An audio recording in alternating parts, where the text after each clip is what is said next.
Okay, let's get into it. Old economy, new economy. Lady, gentlemen, where have we been? Where are we now? And where the hell are we going? Okay, John Edwards, what do you reckon? Well, you know, if I had to make a couple of points very quickly, what I'd say is this, that today we have a problem of slow growth, which we recognise. It's not fast enough to keep up with the growth of the workforce, and that's a real issue which we need to address. But otherwise, there are many aspects in which the Australian economy is doing vastly better than we generally recognise. For example, particularly, exports are now at a record high. They're at a record high in terms of volumes, very close to a high in terms of values. And it's not just mining, although mining is doing brilliantly. Surprisingly, it's also true of aspects of manufacturing. For example, our exports of machinery have never been higher than they are today. It's true of farm exports, that our farm exports have never been higher than they are today. But above all, and I think most interestingly, it's true of services, that our service exports have never been as high as they are today in both volumes and values. And this is despite what I think is still a dollar that's still too high and relatively low growth in the global economy. So that's one point, that services in particular, exports in general and services in particular, are doing very brilliantly. It's also true, if you look at that 2.2% growth in terms of industries, it's led by, mining's made a big contribution, but the biggest contribution has been made by finance and insurance services.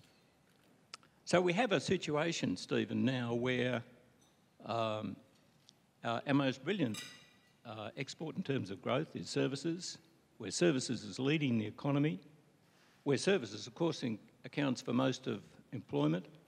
And I'd conclude from this, Stephen, 2 points. First of all, we ask ourselves whether we can compete, and to my mind, there's no doubt that the evidence is there in exports that we can. And secondly, can we make a transition to a new economy? And I would say in terms of services, we're doing it. Stephen Koukoulas, do you concur that things are looking terrific like that? But unemployment, for example, is going up. Reserve Bank has moved in and continues to, it seems, cut interest rates or keep them at very low rates. They must be concerned about some things. Do you think John's analysis is right? No, I think John's touched on a whole lot of points. We were just discussing it at breakfast a minute ago, that the services side of the economy is one where there's some dynamism occurring, that we're getting some competitive improvement coming back from the exchange rate weakening and our major trading partners recording decent or strong economic growth. But I'd also note that, and this is a tick for policy flexibility in Australia and for a move to market forces in a very stylised sense. If you think about the 24 years without a recession that we've enjoyed here in Australia, and you look at how that's occurred in part from the things that we can control, our own policies, I'd simply note that in that last 20 years or so, we've had the policy flexibility from the Reserve Bank, where the cash rate has been as low as 2% and as high as 7.5%. So the Reserve Bank hike and cut without fear or favour to manage the business cycle. We've had a budget position that's gone from a deficit of about 4% of GDP to a surplus of 2% of GDP, so a massive 6% of GDP change in how fiscal policy has impacted on the economy, either through automatic stabilisers or deliberate policy measures. So we've got a flexible policy arrangement on monetary and fiscal policy. And the exchange rate, while John says that it's overvalued, and he's probably correct, if you look at the last 20 years or so, the exchange rate's been as low as 48 cents, it's been as high as 110. We're currently slap bang in the middle of that at the moment, I think. So we've got that flexibility from the market, allowing the exchange rate to give us the change in the economy. And I think if we look at some of the services exports, and not just banking and finance, but tourism, education services, and these sorts of things, which are more exchange rate sensitive, I should say, that this lower exchange rate, even in this sort of mid-70 cent range, is actually giving a bit of a free kick or a bit of a competitive boost to the services side of the economy, where education exports are very, very strong and tourism is very strong. Andrew Smith,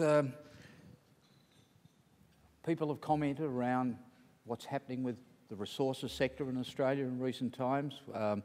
People have spoken in terms of investment in the resources sector is trending down at a rapid rate, that we're now in a production phase. People are talking about the death of mining in Australia. Is that right? Is that new economy, old economy?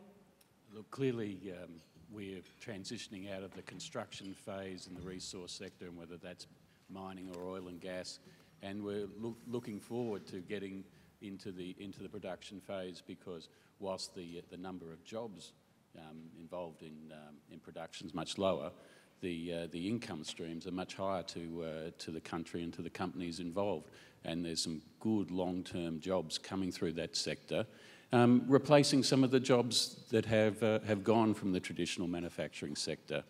And that I think is a bit the story of Australia, a country in transition. Has always been the way and probably will always be the way. The last 30 years have been fantastic for Australia. 87 GDP per capita, $12,000, now something like $67,000. So we have become a tremendously wealthy country over this last 30 years. But with that has come challenges. And we're not yet on top of all those challenges of dealing with that transition to being a high wage paying country, which is good. What we've got to do is get the productivity to match the wages that we pay. Yeah, I mean, you raise a question about wages, but aren't the statistics showing that currently wages growth in Australia is something trending at a 3-year low? The issue then around are we seeing this argument that people often advocated we needed major industrial relations reform to affect continuing change in Australia? Is that still real? Marty Dungey, what do you think about that? Thanks. I guess I would like to pick up on that by saying we're right in that the things have already been raised, that the economy is actually in a very good situation compared with where we were, say, 30 years ago. Right? Standards of living are relatively high. People do have options. And we are also facing quite a lot of change in terms of the potential volatility in the exchange rate, as Stephen talked about. This means what our economy needs is flexibility. And flexibility through many avenues. And one of those is the labour market.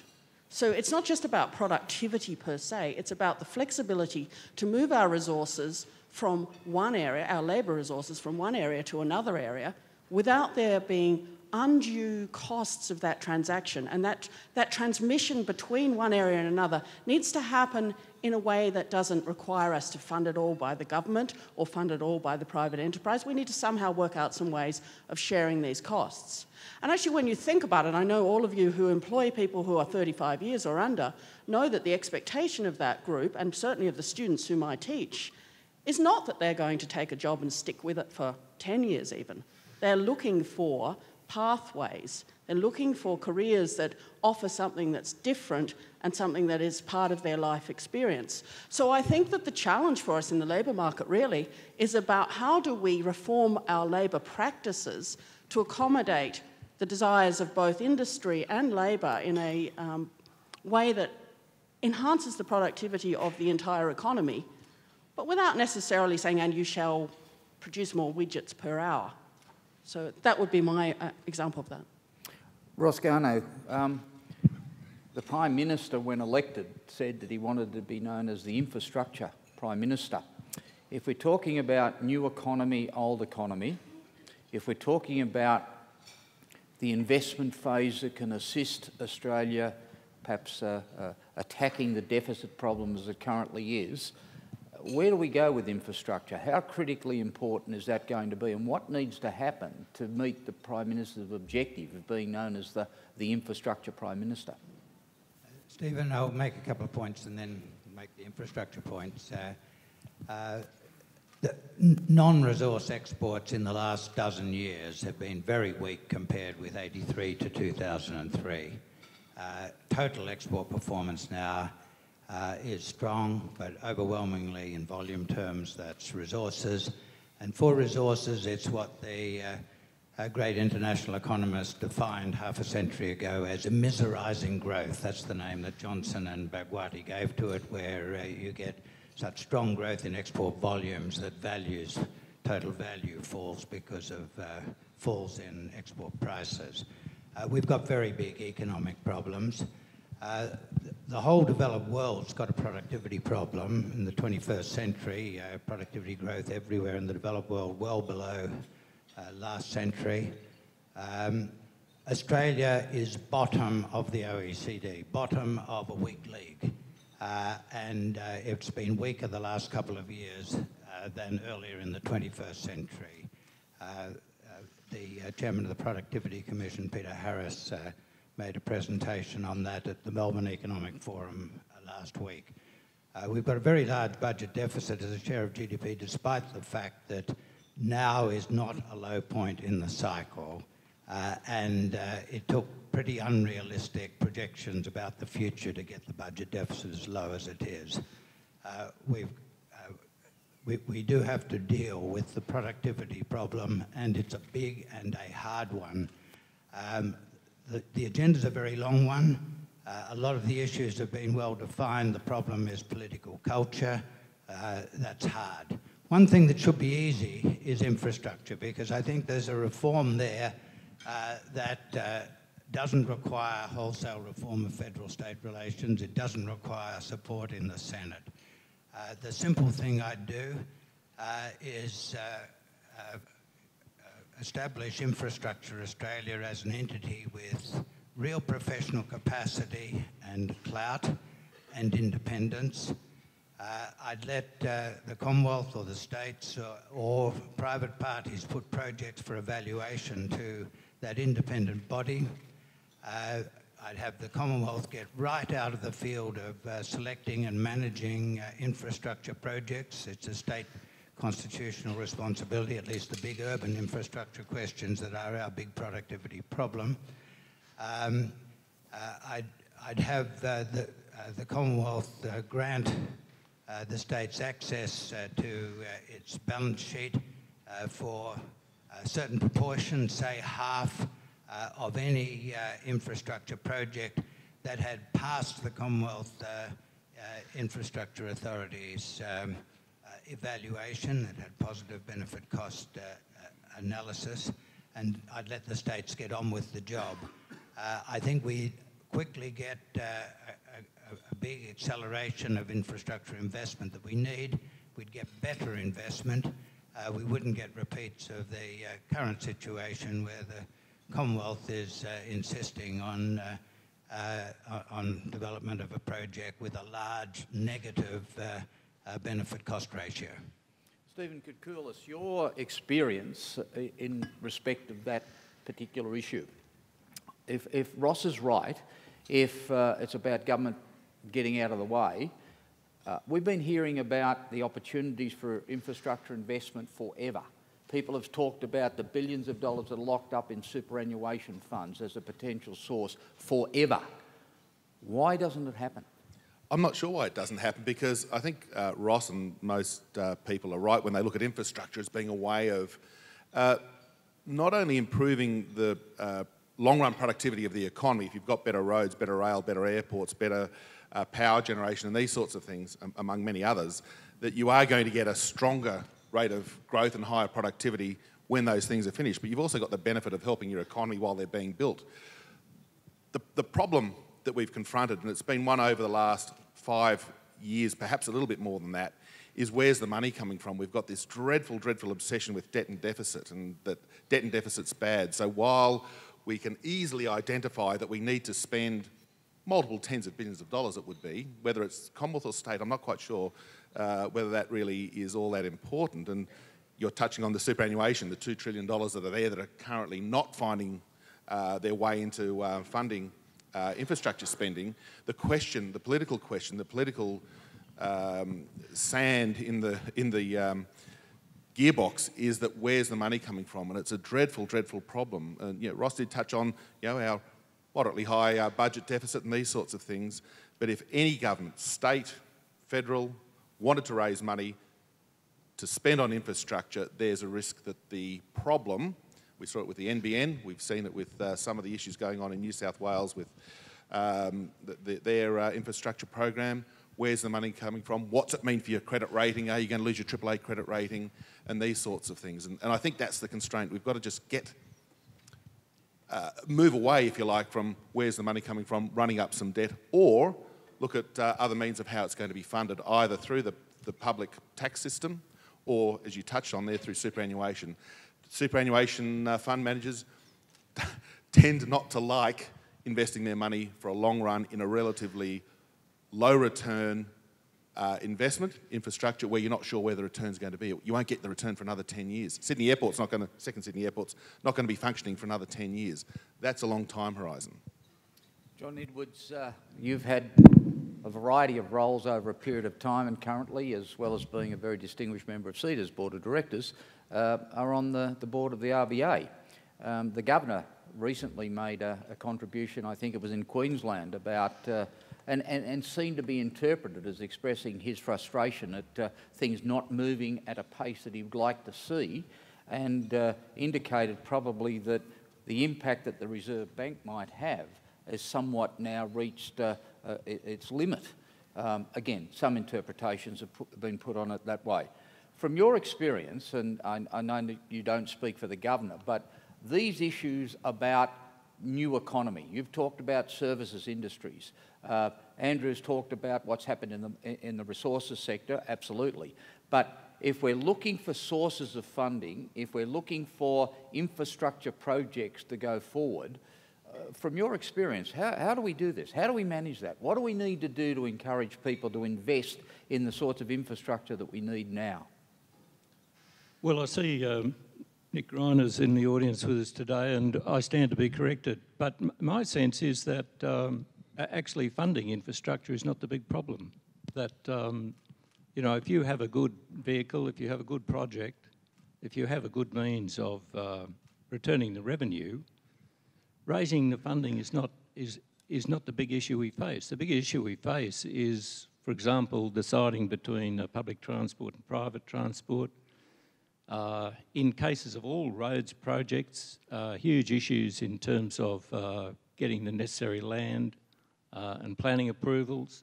All these issues are immense, not even taking into account the differences between the state and federal government views. So there's a huge amount to be done there.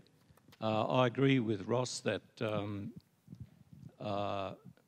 the coordinating role of infrastructure of Australia is absolutely essential.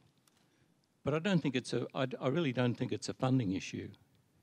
Could I come back, Stephen, just before I leave the general area to the points made about productivity? I do think we have an issue here in sustaining the rate of growth of productivity, and we had a long period in which it wasn't very strong, but actually over the last 4 years, productivity growth, labour productivity growth has been running around about 2% a year, which is actually above the long-term average. And in terms of multi-factor productivity, we had a really bad episode largely due to the investment boom in mining. But even multi-factor productivity has been improving for the last 2 years. We only get annual numbers, but the trend now seems to be up rather than down, so that's good. Ross? It's multi-factor productivity, not labour productivity, that's relevant. We've been investing at a very high rate through the resources boom, but capital has a cost. To increase labour productivity by piling a huge amount of capital on it is not necessarily welfare enhancing in the way that improving total factor productivity is. And the total factor productivity numbers for Australia in the 21st century are the worst in a bad OECD. Perhaps moving away from this specific area more to some of the public policy outcomes that we need to see in Australia, and the role for government in creating a public policy environment in which the economy can flourish. Marty, I wonder, in terms of the financial services sector, for example, we've seen a massive financial crisis some years ago now. We see that there's still talk in Europe about the possibility of a Grexit, with Greece leaving the European community. We see the United States is on a rebound and seems to be doing quite well, but there's arguments now in the financial services sector about banks being required to hold certain amounts of funding and so on under Basel agreements, etc. From your experience, is there in the new economy, do we have to be wary about these sorts of issues still? So before I just move briefly to that, let me just say one comment based on what John had to say. One of the things that Stephen asked us was, what should we need to invest in infrastructure now? And personally, I think that's actually not quite the right question. I think we should be thinking about, what do we need to invest in infrastructure for the future generations? So that, I mean, we're reaping the benefits of the infrastructure investment that was done in the last 25, 30 years. And that's the horizon we need to be planning for. And this is why we get into trouble with our budget deficit debt problem. If we could have convinced people to think about these on a much longer horizon and convince politicians that actually voters, all of us, care about their short-term actions to meeting our long-term goals, we'd go a long way towards solving some of these problems. I'm going to come to that issue in a moment, yes. but that's fine. Sorry. So let me just return to the financial sectors. The financial sector in Australia has come an enormously long way, and the fact that we now have banks which are so internationally integrated and so internationally important that they hit the list of the systemically important financial institutions for the global sector and are incredibly important in Asia means that our need to become integrated with the international policy regulation framework is critical. We are one of the arguably best regulated economies in financial services in the entire world, and we did very well through the GFC.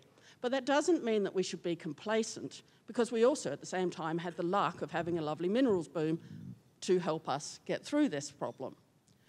Would that happen in the future? Maybe, maybe not. How we regulate to stop systemic crises is extremely important, and it's a very contested area. For example, here in Australia, we regulate our insurance industries along similar lines to what is being proposed internationally, but the international community is by no means convinced that this is the right way to do it. Insurers will claim that they are victims of crises that are propagated by banking sectors. Banking sectors will claim that the crises don't originate with them, they originate with shocks in the real economy. It's a very complex, intertwined network, and understanding how that network works is extremely important for us in terms of trying to understand how to protect ourselves from the adverse effects of a shock that can be amplified by a system that we didn't realise was going to amplify it.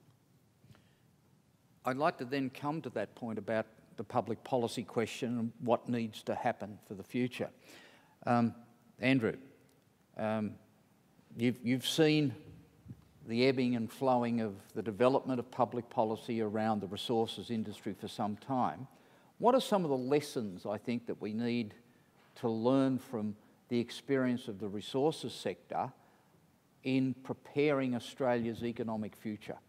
I think the resource sector has had a tremendous advantage in the public policy space, that there has been strong bipartisan support for the development of the sector, and that has been tremendous. And so there should be. We don't need to play politics with everything, and we have really benefited from that. And I think that's how can you build that bipartisan support? How do you have people understand your industry well enough to take the politics out of it and focus on what's good for the country and including the companies through that process? Because companies have to be successful to provide jobs. I am aware that I have three former government advisors in my panel here, and I just wonder, I'm looking at Ross and he's looking at me. I'll start with him. Your experience, having worked inside and outside government, There is, I saw an article where City's Paul Brennan called for government stimulus rather than further rate cuts as an example of what he thinks is necessary for the new economy to get Australia ticking over. You're a policy advisor to a Prime Minister. What are you going to say? I'd say that City's wrong, that in our current circumstances, we need a different balance in the way we provide stimulus to demand from that which we have now, but it's in the opposite direction of what City proposed. We need a lower real exchange rate because we're not getting investment in internationally oriented exporting and import competing industries outside resources. We can't afford to get that at the same time as we have fiscal stimulus. The way you get a lower real exchange rate is to tighten fiscal policy and ease monetary policy. There is concern that easing monetary policy will exacerbate a housing problem. You don't distort the whole economy by keeping the exchange rate high through interest rates being kept higher than they should be, simply to deal with one sector. Bernanke made this point very clearly before the great crash of 2008 when he said it would have been a mistake to tighten monetary policy to deal with the American housing bubble before the great crash. They should have done something about the housing sector.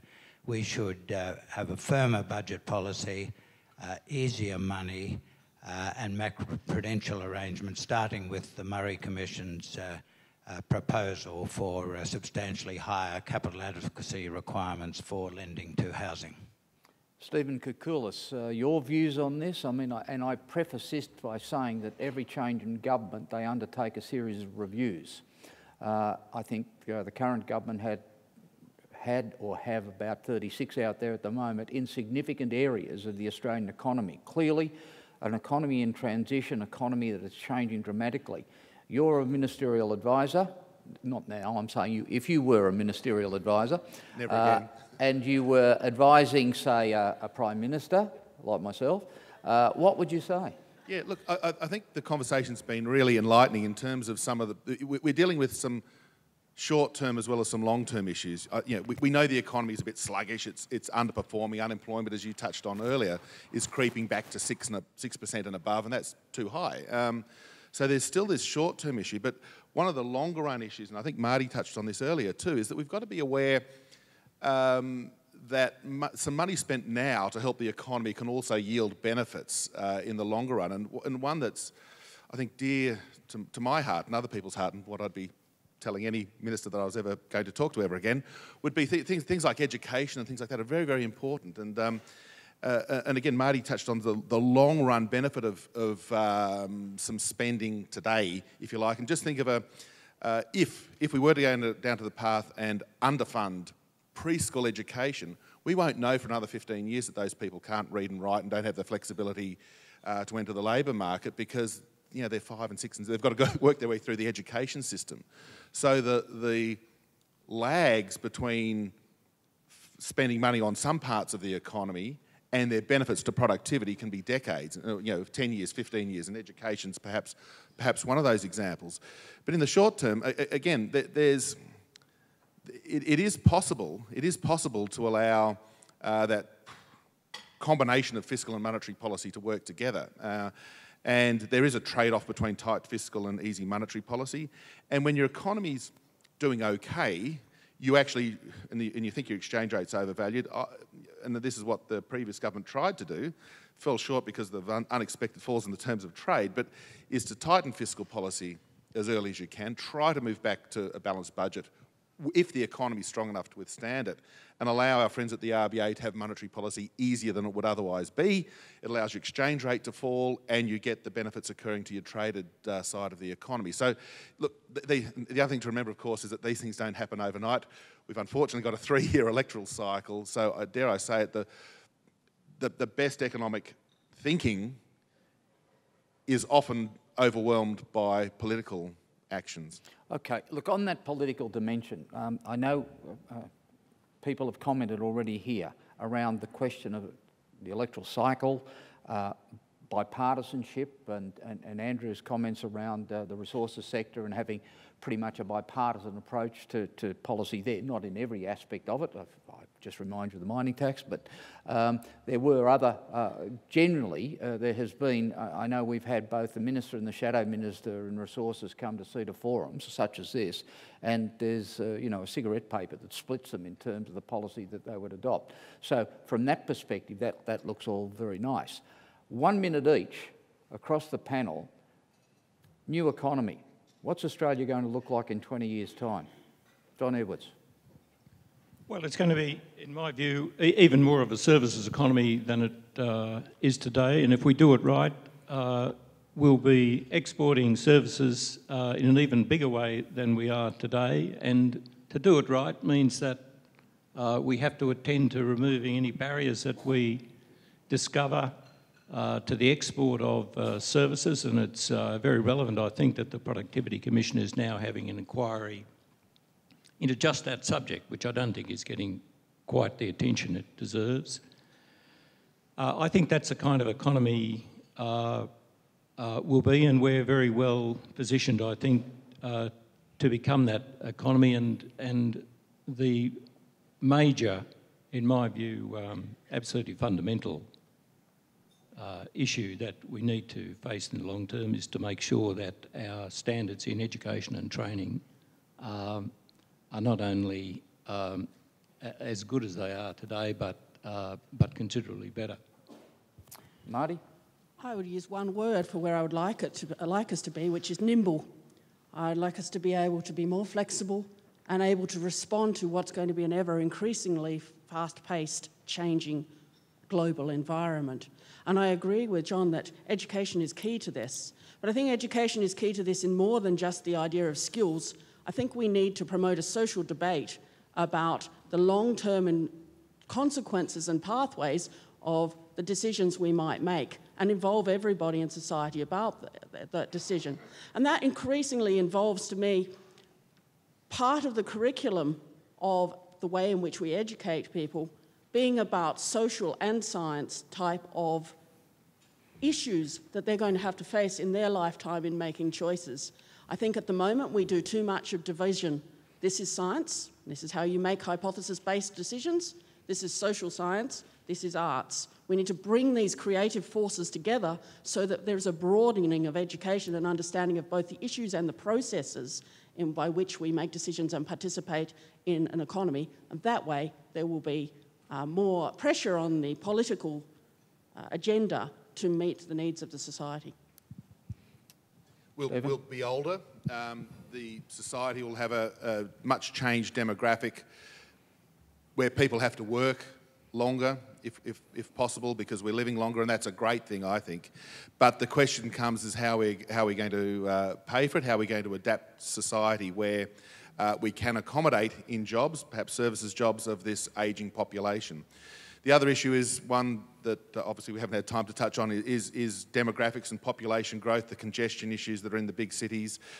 For our population growth, which is somewhere around about 300,000 to 400,000 a year, just depending on the cycle a little, most of those people want to live in the big cities, and that's wonderful. Sydney's terrific, Melbourne's terrific, Brisbane's terrific, Canberra's even better, but these other cities is where people want to go, and that's creating the problems that we're seeing at the state government level with road funding and public transport discussions. And I think part of the issue, in addition to what I hope and I think are obvious ones in terms of education, we have a look at how we can have a better living standard in things like public transport, urban development, urban infill, the housing issue, just build more houses on empty blocks of land that are near the city where most people do want to live. Ross Garner? If we keep going the way we're going, we could have people in 30 years' time looking back for the first time in Australian history at a third of a century without growth in living standards and feeling pretty depressed about the country that they were left. We need a big change in political culture. We need a lot of reform to allow return to productivity growth. The two most critical single areas are urban infrastructure, which I've mentioned, and to be part of what the G7 heads of government last month said would be a complete decarbonisation of the world economy by the end of the century, and by developed country electricity sectors by the middle of the century. We won't get back there. We won't get into that without big burdens on the economy, without an early return to carbon pricing. To get bipartisanship on issues like that, it has to be led by what I call the independent centre of the Australian polity, groups like CEDA without a partisan political axe to grind, without vested interests that have to be represented, working through the issues, telling both sides of politics that the issues at stake are too big to be defeated by partisan politics. Thank you. Andrew? I think we're at a fork in the road, and we can decide which way we want to go. On one hand, we run the risk of being the generation that causes our children to be the first generation to be worse off than we are in Australia. And on the other hand, we have the opportunity to draw on our past strengths, where as an economy that has been open and as an economy that has driven change, we have come a tremendous way in the last 30 years. And really the choice is ours, which way we want to take it. There's some global trends at play which offer us some wonderful opportunities and some significant risks. You know, already we live in a world where more people live in cities than live in rural areas. That's great for some of our export industries.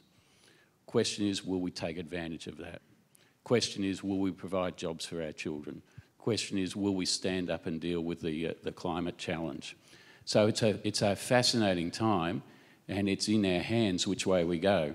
And it is going to take courage. It's going to take courage from the political classes. It's going to take courage from the business community and from the social sector as well to stop some of the bickering and get on with mapping out a way to take us forward so that we give our children a better future than the one that our parents gave us. Well, thank you to our panellists. As I have summarised their comments, the Australia of the 20 years hence, we're going to be educated with a balance between social and science subjects. We're going to display a degree of nimbleness, effectively all being employed in the service economy. We'll still be sitting around worrying who's going to pay for it all. We're getting older. We're going to live in a congested city where we're still going to be talking about infrastructure planning. We would be worried about carbon pricing and the environment. We are going to be concerned about falling living standards, and we're going to be crying out for courage, both at the political level, at the business investment level, everywhere. Sounds a bit like today, but anyway, 20 years' time, I live in hope for all this. Here is your opportunity to put some questions about old economy, new economy to our panellists. Please, don't be shy. If you could just signify by raising your hand, we'll have a microphone brought to you. And if you could just identify yourself and your organisation. First on my left, thank you.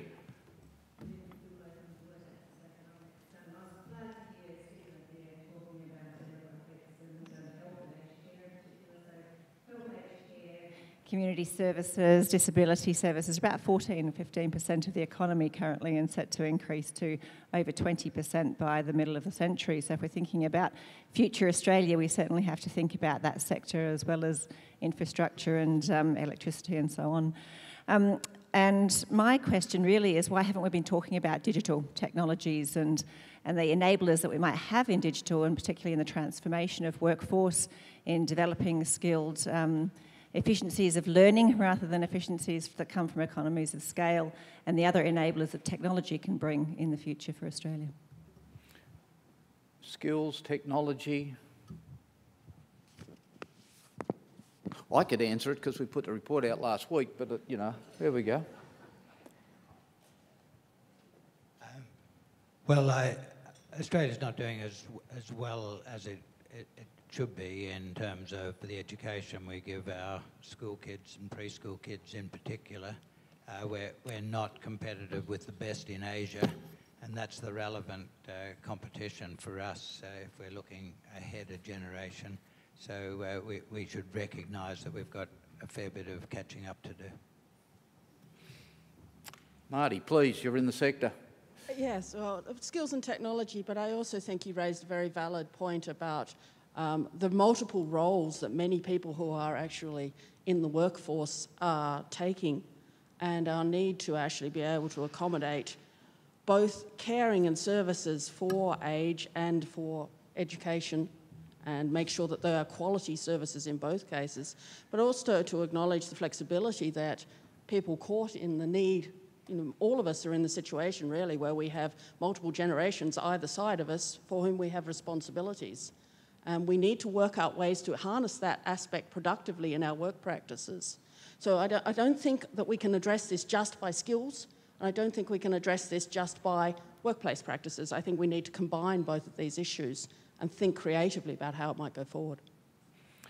John, please. Could I just add,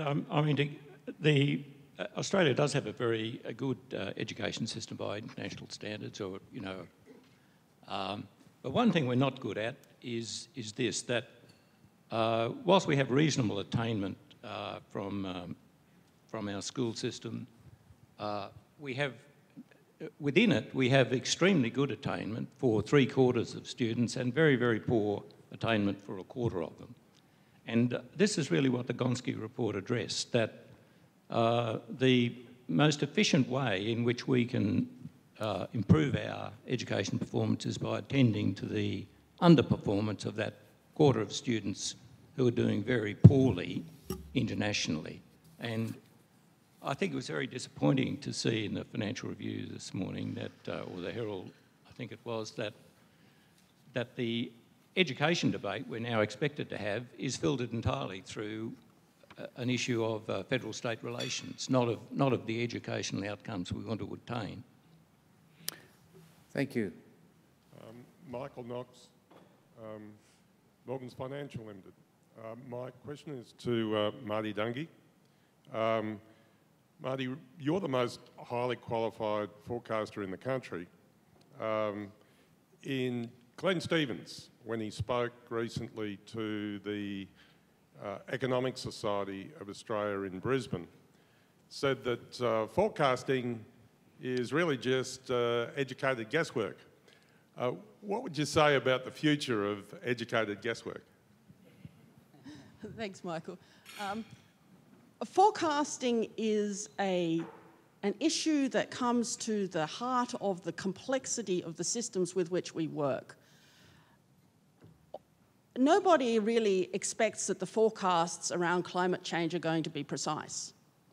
And yet we have somewhat unrealistic expectations about the forecasts of our economy. And yet they're based on lots of assumptions, which of course is why economists always get in trouble, because it's easy to pick on the assumptions. But choosing those assumptions carefully and making them very clear to all of the constituencies, such as those underlying the budget projections, which are hidden in a working paper, which you can find, but are quite critical to the outcomes, is really, really important. So what would we do instead? Would we sit around and just kind of make the next best guess? Or do we say, well, it's going to be the same as same as yesterday? Those things are not particularly useful to us. When we throw forecasting out, we basically go along the lines of what Reinhardt and Rockhoff would call this time is different. Everything can be contextualized, and as individuals, we're all very good at that. No, my situation is different from your situation because we're good at ex post rationalisation and ex ante rationalisation, but we're not good at recognising long-term patterns, and that's what forecasting can do for us. One of our challenges at the moment is actually that we're collecting enormous amounts of data, surely staggering amounts of data, and trying to make sense of all of that data in a way that we can then communicate effectively and in a timely manner is really the challenge for forecasters.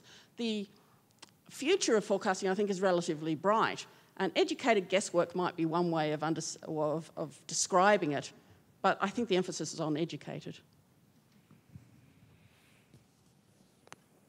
Baden Firth, Mitsubishi Corporation. We've seen the political football being played with major infrastructure projects such as the East-West Link down in Melbourne. We're seeing it by the other side, indeed here in Canberra, with a project that's being planned with the light rail. Yet we stand in a hall like this where I'm sure if we thought about the cost-benefit analysis when this was built, I don't know if it even happened, but it probably wouldn't have stacked up. What is it going to take to get the politics to look forward, as Marty touched on, to the build it and they will come? What are the more qualitative aspects of these social infrastructure projects that need to be built for the future? Andrew, let's start with you. I think you have a view on this. I was just actually thinking, as you said that, if you thought some of the people to ask would be, Bob Hawke, of why were you courageous enough to have the wages accord, and to John Howard, why were you brave enough to introduce the GST and then give the money back to the states? Because there's some wonderful examples of that sort of courage around, this place and that place. And really the question is, how do we get a bit more of that to happen? I do think we need to be careful with the money that we have. And you can quite easily create monuments to vanity as well through infrastructure. So that rigour around benefit analysis that was spoken about, I do think it is important here. But it does come down to how do we get some courage back into the discussion? How do we make things last beyond a short-term political cycle? But I think probably the best people to ask those questions would be the inhabitants of this House. And one of the issues I think related to that, of course, is that there's arguably too much consultation, and there's arguably impediments in the Senate and in the state and territory governments to some of these big changes occurring. And you look at the second airport in Sydney, for example, it's taken 30 years to approve, and even now that we're going ahead with it, it's not going to be finished for another 10 years. Dare I say, if they were building another airport somewhere in China or in Singapore, it would almost be finished now. I don't understand why, even when we actually have a good idea that there's general consensus on, why we just don't go ahead and do it more rapidly. While I heard John before saying that there are impediments about land use and environmental concerns, all legitimate, we know that we've got to build this airport. It will be done. Let's just fast track it. And I think that, and how that happens, I'm not exactly sure, but I think that we do have a problem with the way that the Senate's elected, and the ongoing debate that'll probably still be here in 100 years' time between Commonwealth and state governments. Ross Garnaut, followed by John. I think in this area, the federal-state problem is a really big one, and I think the solution is the one that I suggested. I would want rigour put into analysis of the projects, but have that done. If a tick is given to a project through a rigorous process by an independent body, then the use of the Commonwealth balance sheet for part of that, more or less automatically, I think would get away from the politics. Some of the evaluation in Australia has been based on unrealistically high discount rates at a time when global real interest rates are more or less zero for 10-year sovereign debt. But that would all be handled by highly professional assessment by an independent body. John? Well, I guess I'd just like to make the point that we live in a democracy, and we have to accept that these are political decisions, and they ought to be political decisions. And the great characteristic, I think, of Bob Hawke, for example, Paul Keating, John Howard, was that they were very good politicians and knew how to get favourable decisions out of our political system. So that's where I think we ought to be focusing our thinking, is on how to get good decisions out of our current political system, not by taking them out of the political system, because we just won't be able to do so. I think the reliability of being able to close the budget gap is, to my mind, a very good illustration of this. If we allow it to continue, we can see in the intergenerational report that over 40 years, it becomes wider and wider and wider, even on current legislation. But most of that widening isn't to do with ageing society at all. In fact, the ageing society seems to have very relatively little effect on the budget. What does have an effect is permitting a deficit to continue, which then accumulates greater debt and greater public debt interest. So we've got to close that budget deficit, we've got to close it reliably, but it's not an insuperable problem. It demands of our political system